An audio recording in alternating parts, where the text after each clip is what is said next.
Saludos a todos, hermanos y hermanas de la Superintendencia de Escuelas Católicas de la Arquidiócesis de San Juan de Puerto Rico, todo su personal administrativo, docente, a todas las personas que de alguna u otra manera colaboran cercana y a la distancia en la formación, en la educación del alma, de la mente y el corazón, de las conciencias de nuestros jóvenes puertorriqueños y puertorriqueñas.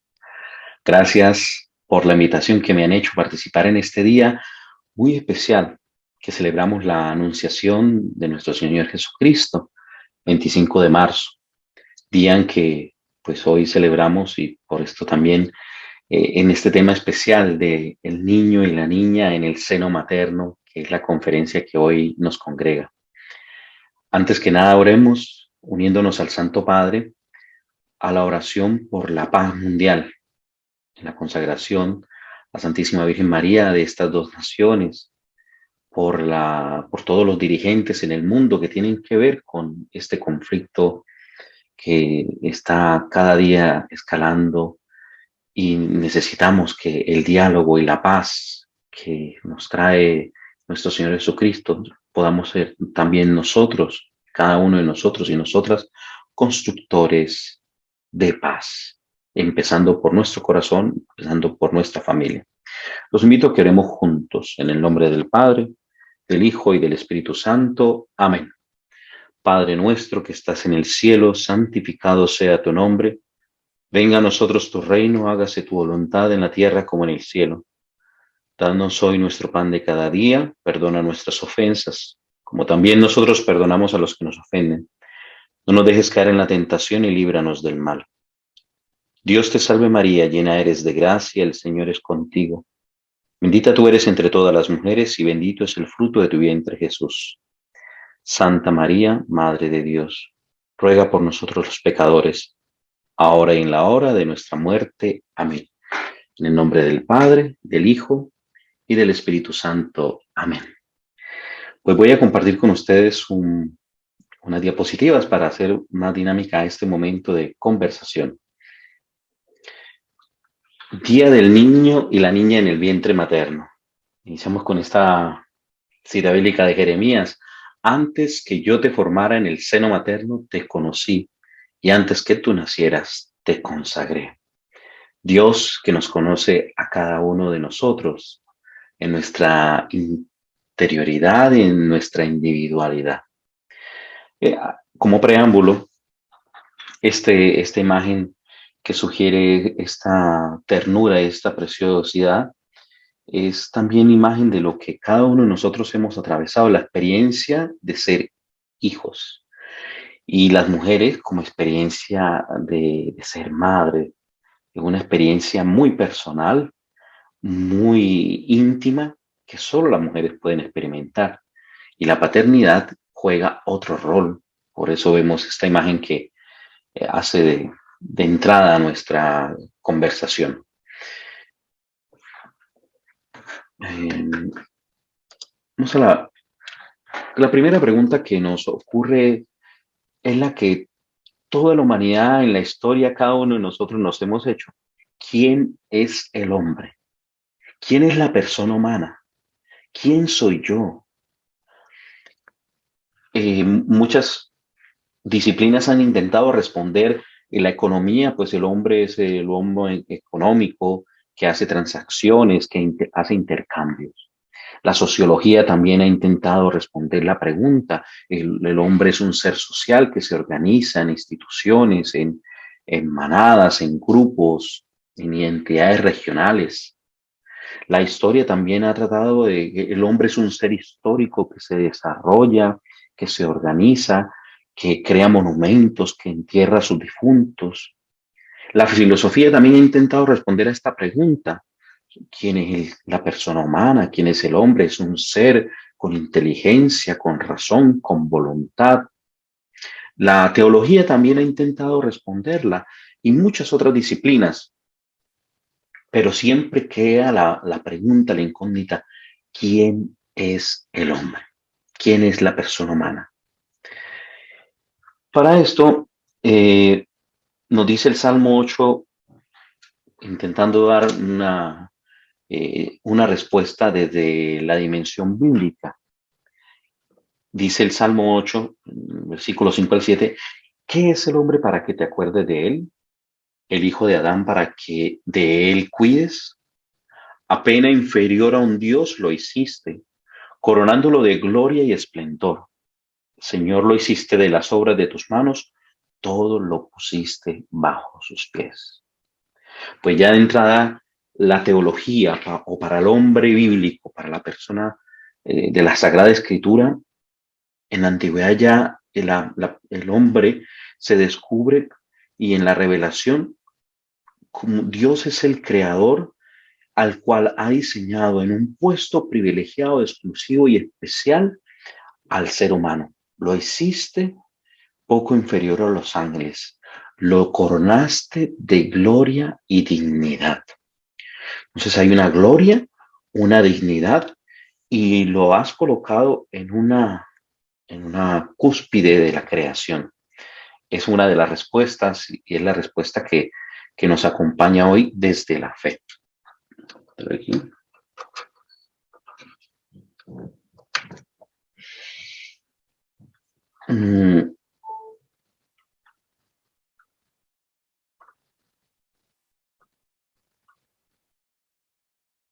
Se me fue adelante la... Vamos a hablar acerca del don de la vida humana. Nos dice Génesis 1:28, sean fecundos y multiplíquense. Dios crea al hombre a su imagen y semejanza, Génesis 1:26, y después de crearlo a su imagen y semejanza, hagamos, con ese verbo que le llaman majestático o un verbo trinitario, hagamos al hombre a nuestra imagen y semejanza. Y después le dice, sean fecundos y multiplíquense. Es este mandato de transmitir la vida, de participar de esa obra creadora de Dios. Otro texto bíblico trata de explicar quién es esa pregunta de quién es el hombre. Porque tú has formado mis riñones, me has tejido en el vientre de mi madre, te doy gracias por tantas maravillas. Prodigio soy, prodigio de tus obras. Salmo 139, que es hermoso este texto, porque da a intuir cómo desde la revelación bíblica, Dios es el eh, que como una estrategia sabia, inteligente, ha querido este mundo, ha querido el hombre así, ha querido una creación así como este, y como dice, este es el mejor de los mundos posibles, y este es el que Dios ha querido así. Nos ha querido así a ti y a mí. El asombro de la vida, nos dice Sófocles, un pensador posterior a Cristo, 50 se dan maravillas, ninguna es más grande que el hombre. Como decíamos, siempre esa pregunta sobre el asombro de la vida, ¿quién es el hombre? Eh, mm, todas las las sociedades, todas las personas nos lo hemos preguntado, tú y yo, sobre la finalidad, para qué estamos aquí. Entonces nos dice,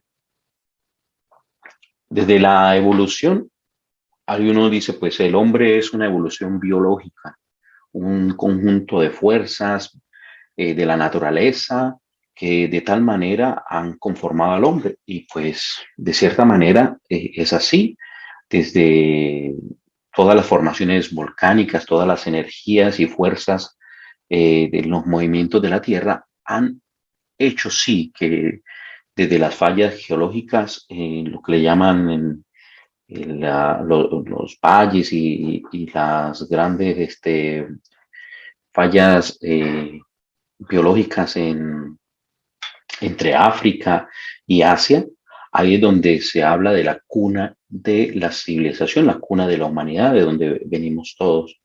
Y han sido necesarias esas fuerzas de la naturaleza para que se creen las condiciones posibles de del surgir de la vida. Otros hablan que somos carne simplemente, un cúmulo de células, y otros desde la dimensión espiritual. Lógicamente, entonces, la teología va a entender al hombre como una unidad integral, una unidad en el que influyen y en el que confluyen diversas realidades, carne, espíritu. Para el hombre bíblico, Dios es el autor de la vida, porque tú has formado mis riñones. O por eso los seres humanos se cobijan a la sombra de tus alas, pues en ti está la fuente de la vida y en tu luz vemos la luz. Dios, creando al hombre y a la mujer, toma la iniciativa de darles su imagen y semejanza. Les regala la vida, la libertad, la inteligencia, un cuerpo, un alma, la capacidad de amar, conocerle y entrar en contacto con él. Dios así les da un lugar para vivir con el derecho a disfrutarlo, y aquí está una clave, por eso lo he colocado así en subrayada, en negrilla, para administrar responsablemente. El ser humano es el administrador de la creación, no es el dueño, no es el padrón. Por eso incluso la primera bienaventuranza va en consonancia con eso. Bienaventurados, felices los que entienden que no son dueños de la vida, que no son dueños de nada, que no son dueños de la historia ni del mundo, sino que son los administradores, las administradoras, y por eso son capaces de desprenderse y vivir todo como administradores de los dones de Dios. Dios nos da la creación para administrarla responsablemente, o sea, como respuesta a ese regalo que Dios nos da, nosotros la administramos bien y queremos que la casa esté bien, que el cielo esté bien, que la naturaleza esté bien, la ecología. Por eso Papa Francisco nos ha dado esta encíclica hermosa de Laudato Si, ¿no? De la ecología integral, el cuidado por la naturaleza, por la ecología integral de la persona humana, en consonancia y en relación con la creación, con Dios y con los hermanos, y la armonía de la creación en nosotros mismos, para descubrir esa llamada salvífica. Es así que, por tanto, Dios es la fuente y el origen de la dignidad humana. Así nos lo recuerda el salmista, como iniciamos en el Salmo 8, ¿no? Lo coronaste de gloria y esplendor. Dios es fuente de la dignidad. O sea, Dios es fuente del valor de la persona humana. Y si el valor de Dios es tal, la obra de sus manos tiene un valor propio que es dado por Dios.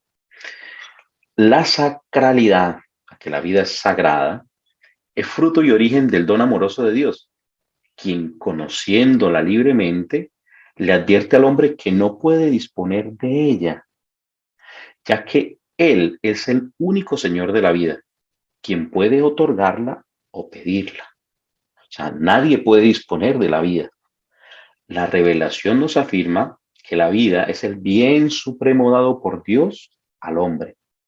Abarca a todo el ser humano en toda su realidad biofísica, somática, emocional, intelectual, social, espiritual.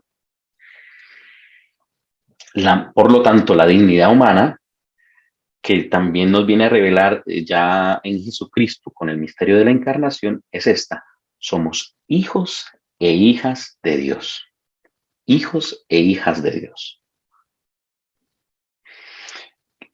El binomio vida y muerte. A la vida se contrapone la muerte. Esta entró a través de las manos de Caín, asesinando a su propio hermano, como lo vemos en Génesis 4. Dios, que había creado al hombre inocente con su palabra y un soplo de vida, ahora se contrapone la voz de una sangre inocente que pide justicia, a la cual solo Dios puede responder. La muerte entra en contraposición al plan de Dios, al deseo de Dios. Y el plan de Dios es, o la gloria de Dios, es que el hombre viva, que la persona viva, el ser humano viva. Este episodio paradigmático nos hace afirmar, y coloco allí subrayando, no existe excepción que justifique la eliminación del justo y del inocente, pues del hecho sacro de la vida proviene su indisponibilidad e inviolabilidad. El hecho de que la vida humana sea sagrada, porque es dada por Dios, es un regalo de Dios. Dios es el que le da el valor, por lo tanto la dignidad humana tiene un don divino, un valor divino. Y la vida del inocente, especialmente, por ejemplo, la vida en el vientre materno de un niño y de una niña, es la vida del justo y del inocente. Y esa vida no hay nada, no hay nada, ninguna justificación para disponer de ella o violar su derecho, su dignidad, asesinándola. Por eso es que de allí proviene que la vida en el vientre materno no se dispone de ella y es inviolable. ¿En qué consiste la dignidad humana? Para profundizar un poco más. La vida humana no es un valor intercambiable, que yo compro manzanas por peras, carros por casas o terrenos, o que pueda ser valorado como un objeto tangible, una casa, un carro, sino que es un bien intrínseco, es decir, su valor está al interno, su don y valor está porque es Dios mismo quien se lo ha dado. No es relativo, o sea, no cambia por los periodos de la época, del año, o si es alto o flaco, si es gordo o flaco, o negro o blanco, alto, pequeño, y no es instrumental. O sea, que la persona humana no es un instrumento ni intercambiable, ni como medio para yo alcanzar algo, sino que es un fin en sí mismo. La dignidad humana no depende de las capacidades humanas, sino simplemente por ser humano. Por el ser humano, por ser una persona, pues si dependiese de las capacidades humanas, entonces habría estratificación de seres humanos y algunos, eso ha traído con la historia en el siglo pasado la eliminación de ciertas personas por considerarlas menos humanas, menos dignas, por tener alguna enfermedad, por tener alguna una variación genética, por ejemplo, por tener una diferencia genética al síndrome Down, o porque una persona está enferma, o porque tiene menos una capacidad intelectual reducida, entonces disponemos de ella. No. La dignidad humana no depende de las capacidades humanas ni de la variabilidad genética, simplemente por ser persona, por ser humano. Y la dignidad humana, por más que suceda, por más que una persona se pueda comportar mal, no se pierde ni se cancela. Por más que sea, no se pierde ni se cancela. La imagen más radical es la de los campos de concentración nazi, ¿no? Por más que estas personas fueron atropelladas y abusadas, jamás una persona pierde su dignidad. Y otras personas, las que fueron los responsables de estos campos de concentración, eh, jamás pudieron quitarles su dignidad por más que los abusaron, pero lo hicieron basándose en eso sobre las capacidades humanas o sobre la dignidad humana. O hoy en día también el aborto que ocurre en tantas clínicas de aborto que hay en el mundo, que son centenares y miles de clínicas abortivas en el mundo, lo hacen por negocio y por discriminación, por negocio y por discriminación, aparte de las otras causas, la ignorancia, el abuso, el negocio que hay detrás de tantas clínicas abortivas, tantas, no, de todas las clínicas abortivas en el mundo, eso es un negocio. y por diferentes razones se elimina la vida y por la misma razón se quieren introducir leyes, por ejemplo, a favor de la eutanasia. Dato biológico y físico sobre la licitud moral y jurídica del embrión humano y de la licitud sobre el aborto.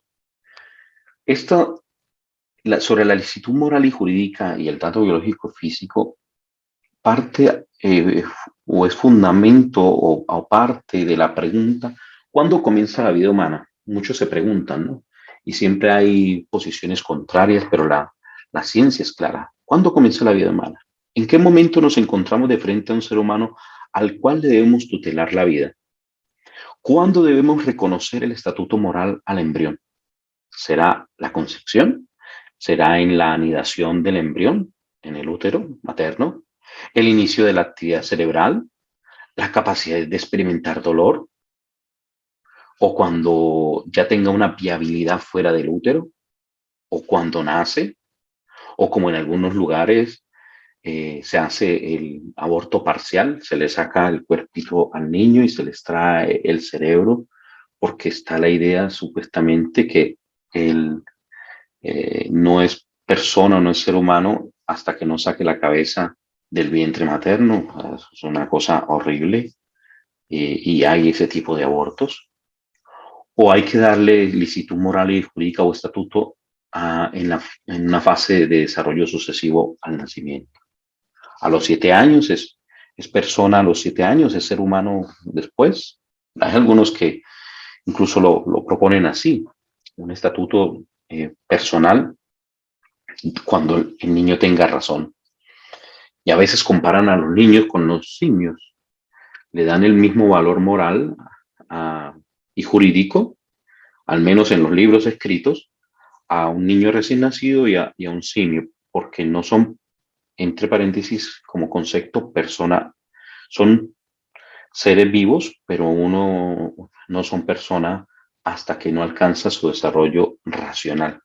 Y eso es una, pues, aberración como nos sugiere la razón lógica. Pero vemos ya que como dato biológico y físico, el embrión humano ya tiene una identidad numérica que se le da al ADN. Esa dimensión espiritual y material ya están allí presentes en ese ADN que es único y diferente al del padre y de la madre. El embrión es un ser viviente cuyo desarrollo, dirigido por el genoma presente y activo desde la concepción, se realiza en modo autónomo y lo hace a sí mismo, coordinado, activo y gradual. Que sí, que necesitará de la ayuda de su madre para poder progresar, como necesitamos la ayuda humana para poder caminar en la vida. Pero el embrión como tal ya tiene toda una identidad numérica, genética, y en sí mismo ya está todo el programa de lo que va a ser, coordinado, activo y gradualmente mostrará sus manifestaciones, pero ya en sí mismo es todo un ser humano. Todo esto se da en la fecundación. Allí en la fecundación el ADN es propio y diferente de los padres, con una identidad originaria que no cambiará jamás. No hay un salto ontológico. No es que en la naturaleza no hay saltos ontológicos. No es que uno es primero una rana y después es un pollo. Y no es que no sea, para ser humano, tiene que serlo desde el inicio. Nunca será humano si no es desde el principio. El embrión humano, desde su fecundación, no es un órgano o una parte de la madre, de la cual no es un tumor del cual de la madre pueda disponer.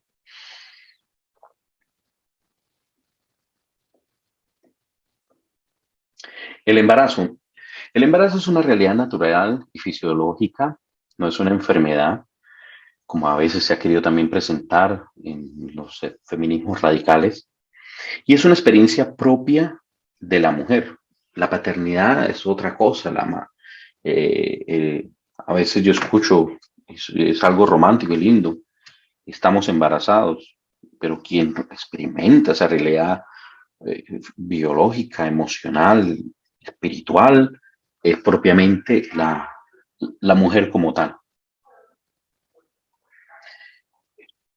Hay un tema que me pareció interesante durante esta investigación acerca del microquimerismo. En 1979, la Universidad de Stanford eh, hizo unos estudios sobre cadáveres femeninos y encontraron cromosomas masculinos, em, y esto creó un poco de confusión. Se descubrió que durante el proceso de gestación en el vientre materno, eh, había un intercambio celular entre la madre y su bebé, los cuales permanecen durante toda la vida, sea tanto células de los trillones de células que están en ese momento gestándose y moviéndose, pasan algunas a la madre y permanecerán durante toda la vida, y de la madre a su hijo durante toda la vida, porque se pensaba que no había este intercambio, y se descubrió así. Acerca del microquimerismo, algunos hablan de las bondades positivas de este proceso. Otros hablan, todavía no se sabe a ciencia cierta qué es lo que sucede allí, pero entre las bondades leí que algunas de estas células, cuando sea tanto la madre como el niño se enferman, son algunas de las que ayudan a sanar esas enfermedades. Algunos otros dicen que a veces provocan unas ciertas enfermedades autoinmunes, pero sobre eso no hay aún claridad. Me está incluso curioso esa presencia, y pensando también espiritualmente esa relación que hoy, pues, 25 de marzo que celebramos, la relación biológica entre la madre y el niño, entre la madre, entre María y Jesús, esa mezcla, esa simbiosis celular allí, interesante, que llama la atención como para meditarlo, ¿no? Esto del microquimerismo también nos lleva a pensar acerca de nuestra relación con nuestra madre. Eh, Nos lleva a pensar en las fuertes consecuencias cuando una madre pierde su hijo, su hija, sea intencional o sea accidentalmente en un aborto no procurado, o incluso en el aborto procurado. A veces, casi siempre, las madres que han procurado un aborto no pueden sacarse eso de la cabeza ni del corazón, porque incluso lo llevan en su mismo cuerpo. Durante toda la vida van a llevar a su hijo, sea en la mente, en el corazón, incluso biológicamente, por esto del microquimerismo. Y es muy difícil para una madre perdonarse estos momentos así de tanto sufrimiento. La paternidad y la maternidad. Dice este poema alemán: porque somos dos, tú eres, nosotros dos. Esa experiencia de que allí se extiende nuestra vida, pero es una manifestación de un amor, como por ejemplo el don de la fecundidad que experimenta el Caná y Ana con el profeta Samuel. Ven la fecundidad como un don, un regalo de Dios, en el que la maternidad no es una determinación social, como en algunos feminismos radicales se quiere ver, sino es una realidad biológica. No es solo fisiológica, es una actitud ante la vida, es una forma de comunicarse, es una vocación, una llamada a participar de la obra creadora de Dios. Pues el acto procreativo, esa unión entre el hombre y la mujer, implica alma, espíritu, razón, libertad, voluntad. Eh, Cuando se realiza en el contexto de donarse, de ese amor recíproco, eh, el hijo se viene a entender como un don, un regalo, porque los hijos no es algo que yo me merezco o que yo compro o que yo fabrico en un laboratorio, sino que es un don que yo recibo de Dios, un regalo que no es un medio para yo mantener a mi esposo, a mi pareja, sea el hombre o la mujer, sino es el hijo es un don en sí mismo, y no un medio. De esto hace que la paternidad y la maternidad tiene una responsabilidad ética y religiosa, porque es una participación en la obra creadora de Dios.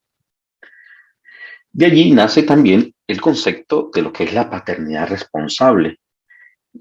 Pensar los hijos, traerlos al mundo como de un modo de participar de este plan, de esta vocación de Dios, pero siendo responsable para poder organizar una sociedad en la que todos podamos participar justamente. Entidad y estatuto del embrión. El embrión humano es un ser espiritual y corporal abierto a Dios, a la trascendencia, que aunque no pueda comunicarse como lo haría una persona en la edad adulta, palabras, obras y todo esto, o manifestar su racionalidad ahí en el momento, es decir, tengo hambre, tengo sed, tengo sueño, tiene en sí todas las capacidades para desarrollarlas. Nunca ha dejado de ser humano, siempre es ser humano desde el inicio y siempre lo será. Y las manifestará en diferentes maneras, en diferentes momentos. No porque, por ejemplo, yo esté dormido y no puedo hablar, en ese momento dejo de ser humano. O estoy en coma, o tengo alguna enfermedad, algún derrame y no puedo comunicarme, no dejo de ser humano, no pierdo mi dignidad, no pierdo mis derechos, donde en algunos lugares sí se les quiere quitar, sea tanto al inicio de la vida como al final de la vida. Un individuo no es persona porque se manifiesta como tal, sino al revés. Se manifiesta así porque es persona. Un sujeto en sí y no en otro, el embrión. Existe el embrión por sí mismo, separado de los demás en su esencia. Es un sujeto en sí. No es otro ni en otro, sino en sí mismo. El embrión humano, en su identidad, es una unidad interna con una singularidad, irrepetible, como lo es cada uno de nosotros. Dinámica, continua, coordinada desde su origen, es inconfundible, individual, insustituible, de desarrollo gradual y único, y en la que asimismo es capaz de diferenciarse autónomamente gracias a su identidad genética. Este es así como el resumen de toda la identidad del estatuto del embrión humano. Tiene una autonomía gracias a su identidad genética diferente del padre y diferente de la madre. No es un órgano, no es un tumor, no es una cosa de la que se puede disponer. No se es persona en potencia. Se es persona porque se es humano. Y el embrión manifestará su persona, evidentemente, en su historicidad, a través de su existencia, de la que jamás mutará su identidad esencial personal.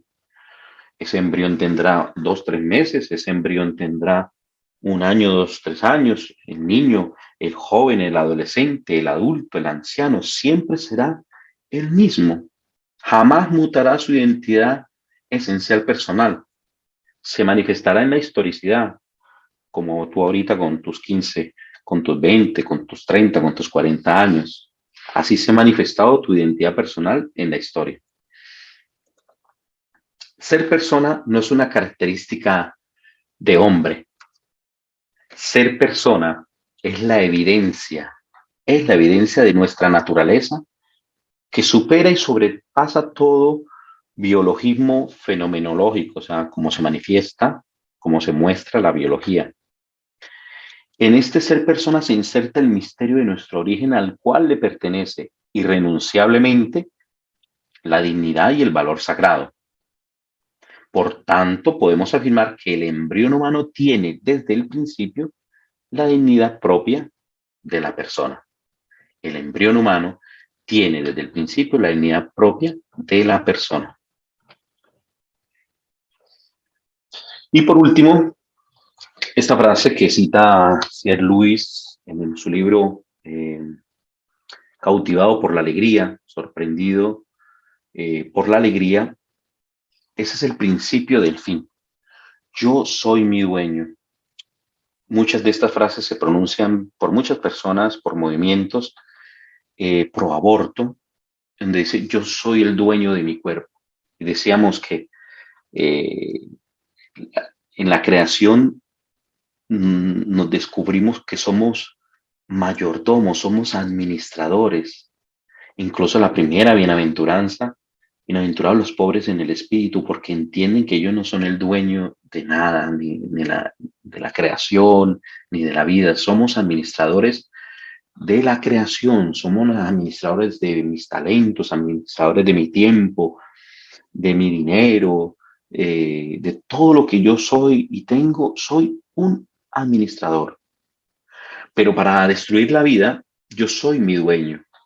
Y dice Sir Luis, citando a George MacDonald, dice, el principio del infierno, el principio de la destrucción de todo, el principio de la guerra, el principio del dolor es, yo soy mi dueño, yo soy mi dueño. Y en la vida naciente, la vida del niño y la niña en el vientre materno, no puede responder a ese yo soy mi dueño y yo dispongo de la vida del inocente y del justo, sino la vida del inocente y del justo está llamada a ser defendida. Hoy en día necesitamos parejas, esposos, matrimonios que sean capaces de entrar en esa dinámica, de descubrir su vocación al amor, la vocación a la familia, la vocación a la paternidad y a la maternidad, a entender que la vida se prolonga y se manifiesta en los hijos, a no postergar los hijos anteponiendo proyectos a veces irrealizables económicos y, o a veces de proyectos muy personales y llega momentos donde no se puede, la naturaleza y la biología pasan su factura. A veces se piensa tener la casa, la beca, el carro, todo, tener profesión, haber tenido dinero y después en los hijos. Y después biológicamente el cuerpo también dice, no se puede, después de cierta edad, en, la capacidad para albergar la vida viene disminuida.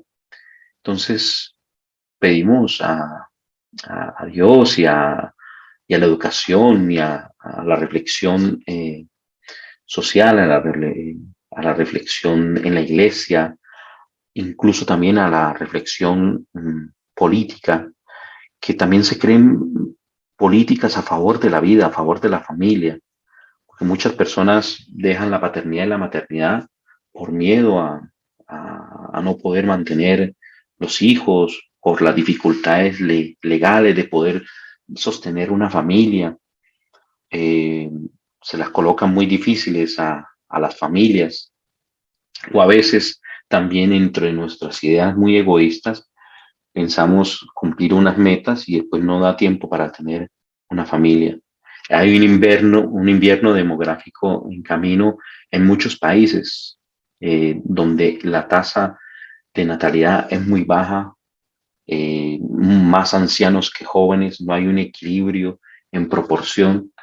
También eso atenta contra la continuidad de la generación de las sociedades. En Puerto Rico también esas tasas se están desequilibrando y llega un punto de desequilibrio donde se generan unas crisis sociales. Entonces son todos unos fenómenos eh, sociales, políticos, económicos, pero también de fe, de esperanza, porque para nosotros los cristianos también la vida, como es un don de Dios, y la familia, como es un don de Dios, los hijos como un regalo y don de Dios, hacen parte de ese proyecto, de esa vocación a la salvación en la familia. Y la familia es la célula de la sociedad, pero a la vez es la escuela, la casa, la iglesia doméstica. Les agradezco su atención, les agradezco su invitación y les envío mi gran saludo, mi agradecimiento a todos ustedes. Que el Señor me los bendiga y me los acompañe siempre. Gracias por su atención. Voy a terminar compartir, de compartir la pantalla y pues me despido. Que el Señor me los bendiga y me los acompañe siempre. En nombre del Padre, del Hijo y del Espíritu Santo. Amén.